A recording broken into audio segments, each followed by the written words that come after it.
topics of chemistry. First of all, you know from which point to start chemistry.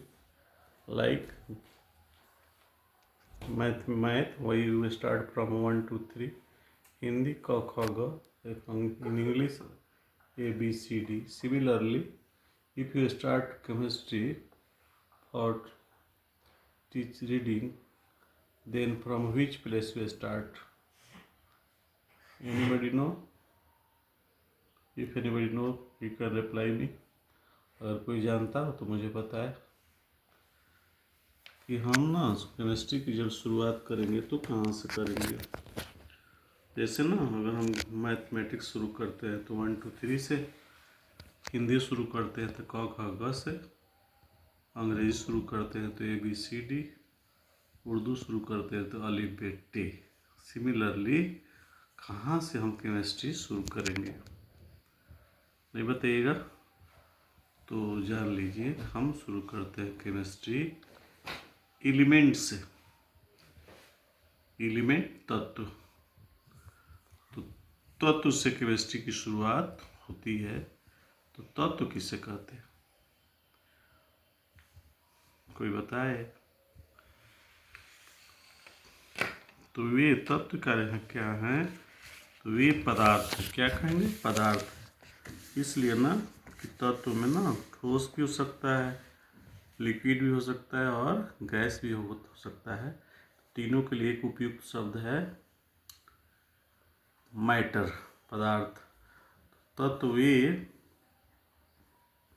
पदार्थ हैं जिससे भौतिक या रासायनिक, फिजिकल और केमिकल मेथड, जिससे भौतिक या रासायनिक किसी भी विधि से एक से भिन्न पदार्थों में हम उसको ना बांट नहीं सकते हैं। ऐसे सोना है ना, सोना को टुकड़ा टुकड़ा कीजिएगा, पाउडर भी कर दीजिएगा तो उसमें सोना ही रहेगा, तांबा में तांबा ही रहेगा, लोहा में लोहा ही रहेगा। सब डिवाइड तो होगा लेकिन दूसरे पदार्थ में उसको हम सब डिवाइड नहीं कर सकते हैं। यही कारण है कि तत्व की संख्या क्या है, लिमिटेड है, 118 से भी कुछ अधिक है, और कंपाउंड की संख्या लाखों लाख है। तो चूँकि इसमें ना इस तरह के मेरिट उसे ही इसलिए नहीं पाया जाता है, इसलिए हम एलिमेंट कहते हैं। जिसको किसी भी मेथड से, आप फिजिकल मेथड चाहे केमिकल मेथड से दूसरे पदार्थ मैटर्स में उसको सब डिवाइड नहीं कर सकते। तो तत्व वे पदार्थ है जिससे भौतिक या रासायनिक किसी भी विधि से एक से भिन्न पदार्थों में नहीं बांट सकते हैं। एक से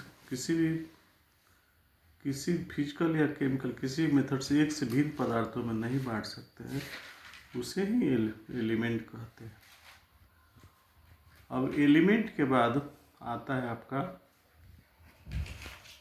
परमाणु, एटम। एटम किसे कहते हैं, तो एटम उसे कहते हैं कि तत्व का, एलिमेंट का वह स्मॉलेस्ट पार्टिकल जिसमें उस एलिमेंट के सारे गुण वर्तमान होते हैं, निहित होते हैं, उसे एलिमेंट कहते हैं। जैसे सोना का टुकड़ा ना 1 किलो का हो या 1 ग्राम का हो या उससे भी कम हो, उसमें उसके सारे गुण रहेंगे। अगर तांबा हो तो उसका बड़ा टुकड़ा हो या छोटा टुकड़ा हो, उसमें भी सारे गुण रहेंगे। तो तत्व का वह सूक्ष्मतम, smallest particle of the element, तत्व का वह छोटा कण जिसमें उस तत्व के सारे गुण वर्तमान रहते हैं, उसे एटम कहा जाता है।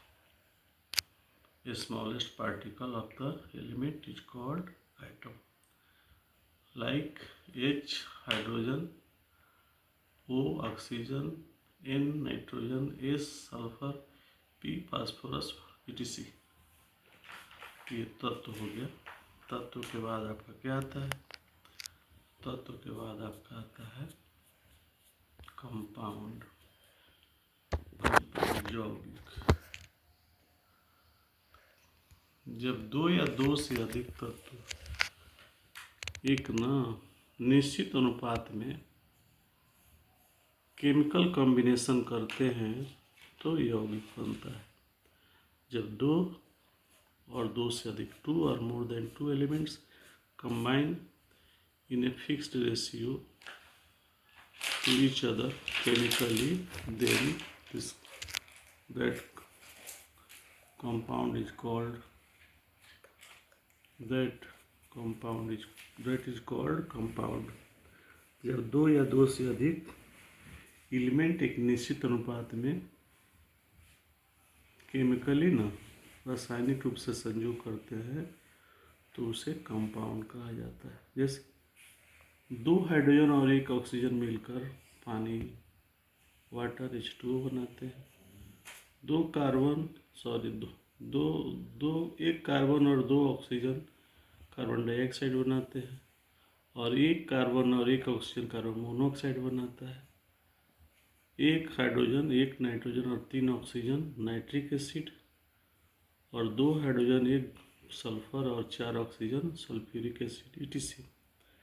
इसमें क्या है, आइदर 2 एलिमेंट और मोर देन 2 एलिमेंट्स। तो when 2 or more than 2 elements combined chemically in a different proportion is called compound। अब इसका नाम कंपाउंड क्यों है, कोई बता सकता है? बताए कंपाउंड से क्या नाम है? तो देखो, ये कंपाउंड शब्द जो लोग डॉक्टर के कंपाउंडर होते हैं उसी से लिया गया है, या इसी से कंपाउंडर सब डॉक्टर का सब कंपाउंडर बना है, ये भी कह सकते हैं। जैसे आप असिस्टेंट प्रोफेसर सुने होंगे, असिस्टेंट इंजीनियर, असिस्टेंट मैनेजर सुने होंगे, असिस्टेंट कलेक्टर, ADM।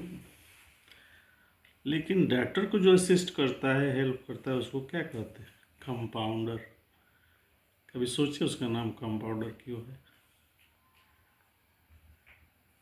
उसका नाम कंपाउंडर इसलिए है कि आप एक बोतल दवा लाते हैं, एक टैबलेट का स्ट्रिप लाते हैं, और इंजेक्शन भी जब सुइया आप जानते हैं लेने के लिए, तो देखते हैं उसमें से एक निश्चित प्रोपोर्शन को ही सुई से बॉडी में पुश करता है। चाहे टिकिया लाते हैं तो क्या करता है, उम्र के अनुसार या तो क्वार्टर खिलाएगा, हाफ खिलाएगा, नहीं तो फुल खिलाएगा। उसी तरह पीने वाली दवाई है, जो बस छोटा बच्चा हुआ तो ड्रॉप में, उससे बड़ा होगा तो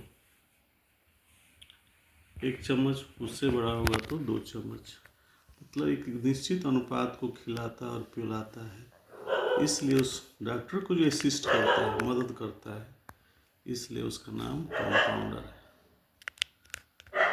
इसलिए उसको हम लोग कंपाउंडर कहते हैं। लेकिन लोग वो समझ नहीं पाते।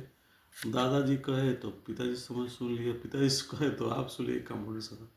लेकिन उसका मतलब समझना चाहिए, यही होता है। कंपाउंड शब्द से कंपाउंडर बना है।